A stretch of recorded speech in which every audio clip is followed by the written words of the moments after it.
Hi everyone, I'm Suzanne Mulroy and I am coming to you from the Northern Baja Gerson Center down here in Baja, California. And I have with me Elisabeth Vera. Elisabeth is a patient with us here at the Northern Baja Gerson Center. She came last week.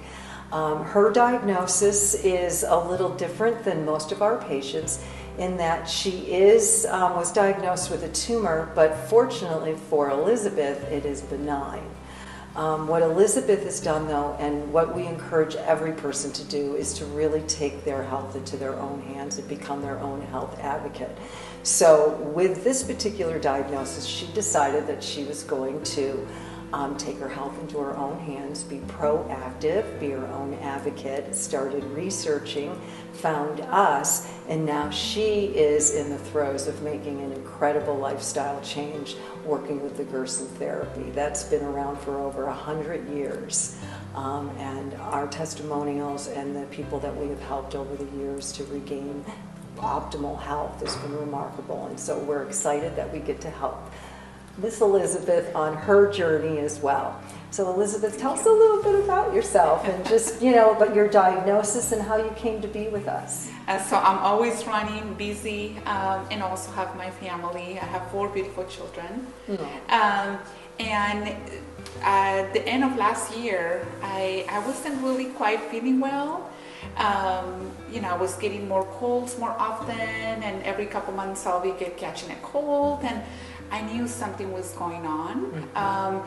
So the end of the year came, and the beginning of the year, I started having back pains. And I'm a very active person.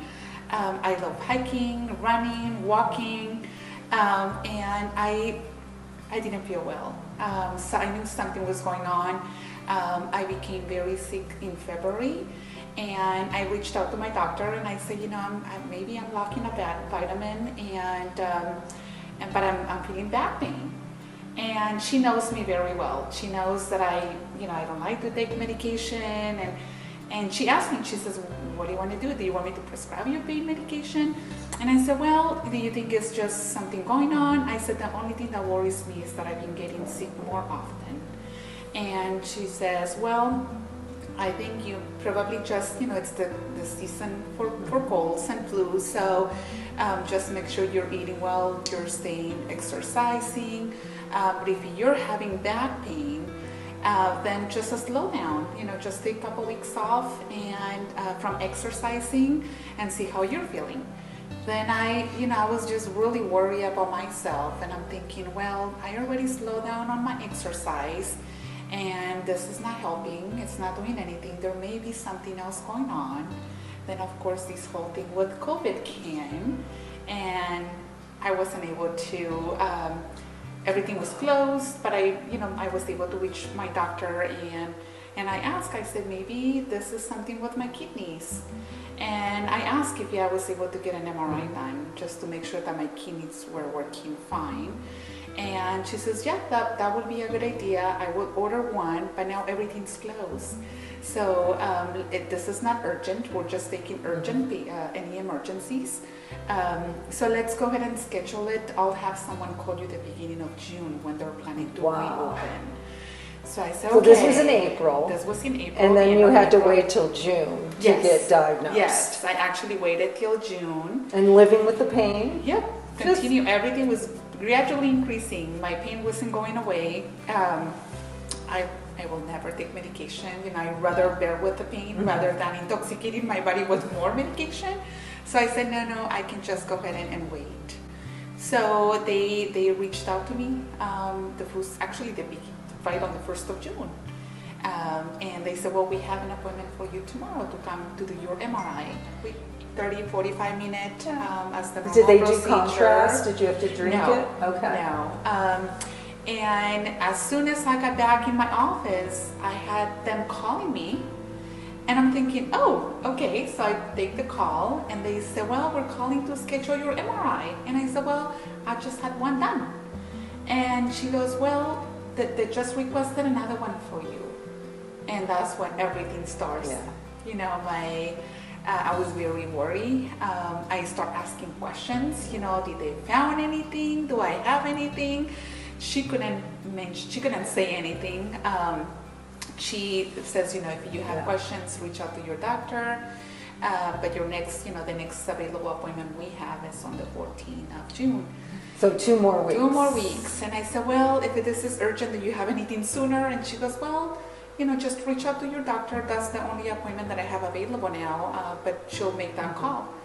So I reached out to my doctor, and she wasn't able to give me a lot of information about the findings, but she did mention that my psoas muscle on my right side was symmetrically larger than my left side, so that was a concern, and that's why they were bringing me back. So at that point I was thinking, well, can this be related to excessive exercise, or because at that time I was actually doing 4 miles every day with my daughter, not running, but jogging, walking, running. So at that point I asked questions. I said, well, could this be maybe something happened with my muscle? What do you think this is? And she actually, the only thing she mentioned was that she didn't know. This was actually something very new to her. This was not common. And she mentioned that it could potentially be something happening to my muscle. And I said, okay. Then I asked, well, if this is, do you think this we should expedite these for a sooner MRI? And she goes, no, just wait. Everything should be fine. You're fine. Don't worry. And it's always wonderful when the doctors, right? You're like, I want to know now. Yes. And they're like, don't worry. Just, And we're in the system, right? We can't, you can't really do anything. Exactly. And I was even thinking, I can just go to someone and just stay on my own. I don't have to go through my insurance, so I can get something sooner. Yes. But then that's when everything started, just my mind, 1,000 things came into my mind, and waited for that date 14. So they were going to do the MRI, the contrast. As I was coming in and out, I knew there was something, and I keep asking the nurse, are you guys seeing anything? Are they finding anything? And she says, well, anything that they find something abnormal, they want to make sure that they take every angle. Pictures. And she says, well, you're very lucky because we have the doctor actually looking at your pictures right now. So he's the one asking for more. And did they do the diagnosis right at that time, or did you have to go home? I actually went home. And to tell them what your diagnosis. So this is her journey, and you all know, I mean, if you haven't, you're lucky. But if you have gone through the diagnostic process, it can be excruciating. And you are left with very little answers and uncertainty and lots of questions. And so it is important while you're going through the diagnostics to do your research, to understand, and to really look at all of your options from, worst case scenario to best case scenario, right? Because sometimes when you're hit with that diagnosis, you go into shock, and then you're like, whoa. But when you have time to be able to decipher, what am I going to do? How can I be proactive? And you're that type of person anyway. I mean, you're a go-getter. You don't let anything stop you. You just make it happen. So you get your diagnosis. So let's let people know what that was, because it's an interesting one. An interesting month, actually. I was literally dead for 1 month until I found out my diagnosis and obviously the results of my biopsy. But the very next day, they called me. The doctor called me and says, yes, they found a mass, and a significantly large mass in your muscle. And significantly large is 13 centimeters. Correct. And 13 centimeters is, if you have an iPhone 10, that's how big it is. That's how they describe it, actually. So, yes. So that is a huge mass. Yes. And a miracle that it is benign. Yes. But it doesn't, but benign doesn't mean that it's something to just not take care of, right? It doesn't mean you get like a free card, right? It's like, now there's something growing there thank God it's not cancerous, but this is large. Yes. Yes. And so talk to us about what were your treatment options at that Right. point? Well, when they called me and they gave me the diagnosis, and then she connected me to the specialist. So at that point, we didn't know if it was benign or cancerous. Then the oncologist reached out to me, and then he actually had to add someone else to my care, which was the spinal specialist, because my tumor, it's on top of my psoas muscle, and which is the large muscle that attaches your spine to your hip. Oh, wow. Bone. So it's there on top, but it's leaning on my spine. So he says I need to include the specialist with the spine doctor. So they both called me. They went over the results with me. They explained, this is what you have, this is the findings, and this is the next step, which is the biopsy. So went through the biopsy process, waited another 2 weeks, and just biopsies are a diagnostic tool. So in the sense of that's what's going to tell you whether your tumor is cancerous or benign. So most of your diagnostic tests, like MRIs, don't really tell us if it's cancer or not. The contrast can definitely take us to that level and say, okay, it lit up. Contrast will light up cancer cells, which is why they went back and had you do the contrast. But it's only really with a biopsy. And we get a lot of questions of, do I do a biopsy or don't I? Because biopsies, and we talked about this, she didn't want to do, Elisabeth was hesitant to do a biopsy. And so you were left with, what do I do? But doctors don't want to move forward without that diagnostic tool because they don't know then what to do with it. And without that biopsy, then no one would have known whether your tumor was cancerous or benign, and they probably all thought it was cancerous. Correct. Yeah. Correct. I mean, that's what comes to your mind. Yes. Was probably most of the tumors, especially now. So they reached out to me once they all got together, and we scheduled a biopsy, and it took about maybe 2 weeks, less than 2 weeks to get the results back. And as I was driving, my phone rings, and it's the doctor calling and saying, I have a good news for you. Oh my gosh, it was like the most relieving day of my life. Could you imagine? Yes. Oh, it's benign! Yes. So I was with my husband and my aunt in the car, and he says, I have a good news, and I can't. He was going on vacation, and he says, I can't leave without giving you the good news, because I know you're very worried. You're one of the patients that have called the most and asked more of the questions. So he says, your tumor is actually benign. This is, you have a schwannoma tumor. Schwannoma. Obviously, I was getting one phone call after another from the oncologist, and then from the spinal specialist, and they both said, this is a very difficult situation.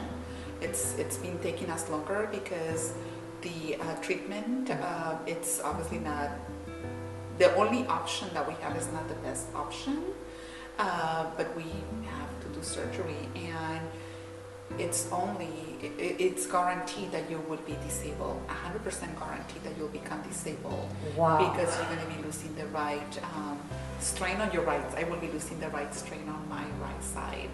So again, that was a roller another coaster. call. Yes. Right? You get, whoa, it's benign, and then, okay. Yes, but that's how it was. Exactly, that's how it was. So I mean, just taking that opportunity to you really are getting dive. the message to slow down. Yes, I know. That's why I kind of, took that time to say, I really have to dive into myself and really reconnect with balanced life. Reconnect with my soul, my mind, and my health, my body. Absolutely, it's calling me for something. And because you were kind of, if you did nothing and this continues to grow, correct. Which they're saying it would grow, half a centimeter every year, that her organs, it'll literally push against her organs. Correct. And it would be a slow death. You really had no choice in the matter of you had to make a decision. So what made you decide to come here, to come to Northern Baja Gerson Center? Right. Well, that time really, my reflection weeks was really into really looking at my options, you know, kind of regaining, or taking back my the opportunity to find other options, taking control of my health, and not really making others decide for me on my only option, and going for that recommendation. And wait on, because this is so important. Did you hear what she just said? Is that she took control. Elisabeth took control, and instead of others telling her what she should or shouldn't be doing, she was gathering the information. But ultimately, it is her choice, as it is all of our choices when it comes to our bodies. Yes. So at that point, I started doing a little bit more research on alternative medicine, and I'm a strong believer in God, and I know He has created us perfect, and in terms of healing, and He has really given us everything for us to be able to heal. And I've been praying, and I was really just by me taking control and doing my research, I came to the conclusion that there is this opportunity of being benign. It's really giving me time to do the alternative medicine. Absolutely. And I started researching more about the Gerson therapy, reading just the videos on the website, and I actually had the opportunity to watch some of the videos from Gerson's daughter, Charlotte. Charlotte, yes. And she's very, she really inspires me. She's like great, and the way she explains. Yes. I was just thinking, this is amazing. You know,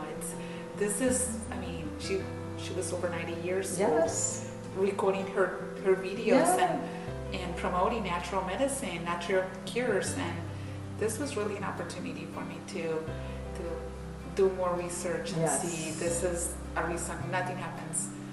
Nothing happens by accident. This was really an opportunity for me to learn more about the center. I have heard about this center from a good friend of mine, but he was diagnosed with diabetes, and for some reason, I had in mind that this was more towards diabetes. But when I started researching, it's actually more about cancer patients and all these diagnoses that are terminal diagnoses. Well, in the Gerson therapy, you can't cure or heal one aspect of disease in the body and not heal all of it, because disease it's systemic, right? And our body it's whole. Everything is connected, and so that's how this therapy works, because it's a nutritional therapy, and because we are working with the production of energy at the cellular level. We're literally regenerating the liver, detoxifying every cell in your body, and helping the body to literally regenerate. And you said that was something that attracted you to this therapy. Definitely. I'm really into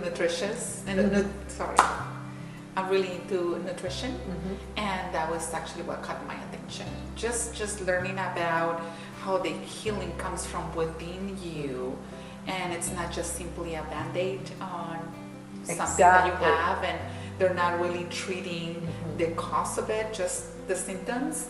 So that was very interesting, just learning about the philosophy of the therapy, and just how the cure comes really. Well, absolutely. And our philosophy, the food is thy medicine, and medicine is thy food, and food is fuel, and it is the food that we consume and that we put into our body that we literally become.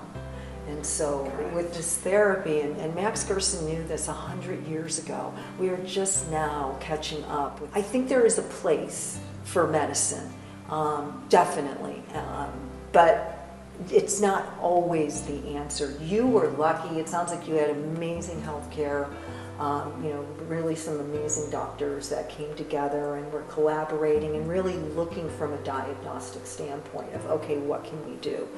And are they supportive with what you're doing now? They are very supportive. My doctor, she's very supportive. I explained to her what this treatment was about and my decision, and she was very supportive. Which 100%.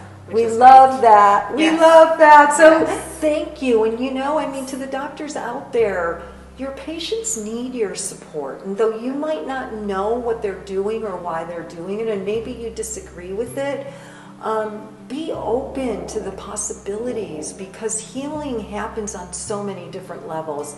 And we are beyond the Band-Aid. I mean, Gerson, the Northern Baja Gerson Center and the Gerson therapy is definitely beyond the Band-Aid. We want to help that cause. But when you were thinking, you discovered us, you got to see everything, and you were like, okay, how did you get here? Because Mexico? How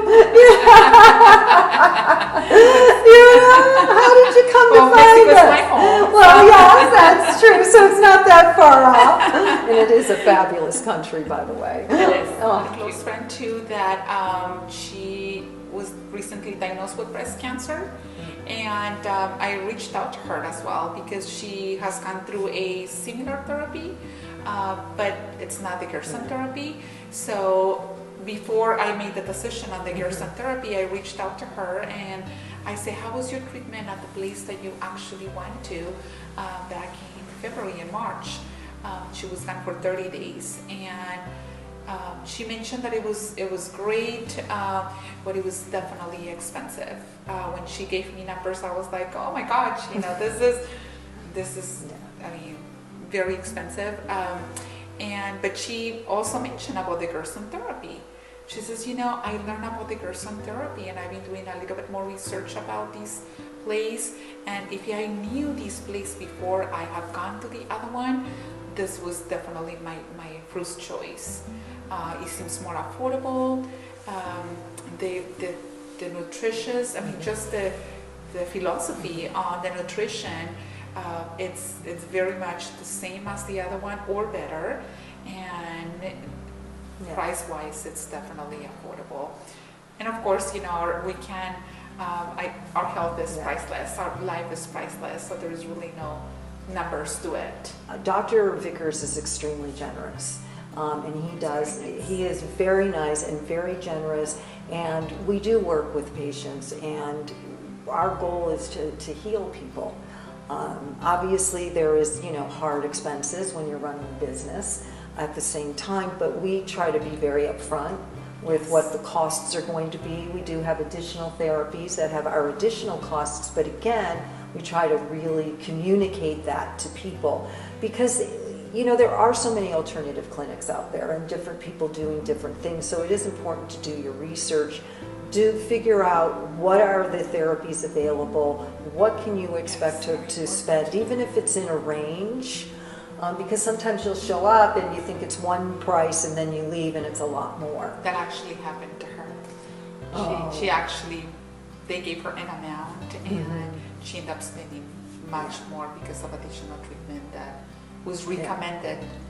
I believe was not part of the initial treatment. So no, here at the Gerson, that's been a great experience for me, because what I was told and I was my plan and the amount has been exactly the same. There hasn't changed. There hasn't been any surprises. And it's great. I'm actually asking, you know, do I need to do this? Oh, no, this is part of your treatment. Oh no, this is part of, you know, what you are getting. And I'm like, oh. And we do our best. We absolutely do our best. I mean, integrity is extremely important. It's one of our values as a clinic. Yes. You know, and to be of service, you know, to help people. So we do our best. And, you know, this is a scary time for people. You know, you're diagnosed. You know, even though yours is benign, there were other issues you had to deal with. Oh my God. And so doing your research, you're traveling, you're lucky, you're familiar with Mexico. Some people aren't. They come here, and like you used the word uncertainty. There's so much uncertainty in this that we do our best, our personal best, to give people as much certainty as possible during this uncertain time, because certainty creates safety. right? It makes Yes. us feel safe. When we're not sure about something, it makes us feel vulnerable, and you're already in a very vulnerable state. Correct. So that's awesome. no, That it's makes us great. feel good. The staff has been great, amazing, and like you just mentioned, they really go to the core values, which is integrity, compassion. I mean, everyone. I can see that Dr. Vickers was very selective on the staff because everyone has what needs to have Yeah, to be able to do the job exactly. here, which is great. And the place is beautiful. I I know, think it this is. is part It's of my gorgeous. healing, just the viewing. This is my therapy. I say that because I was a patient here. Not only do I get to work with them now, which is really a treat, but as a patient, I was blown away. Yes. And I get to see it every day, and they help make me better at my job, because we do keep the bar pretty high here.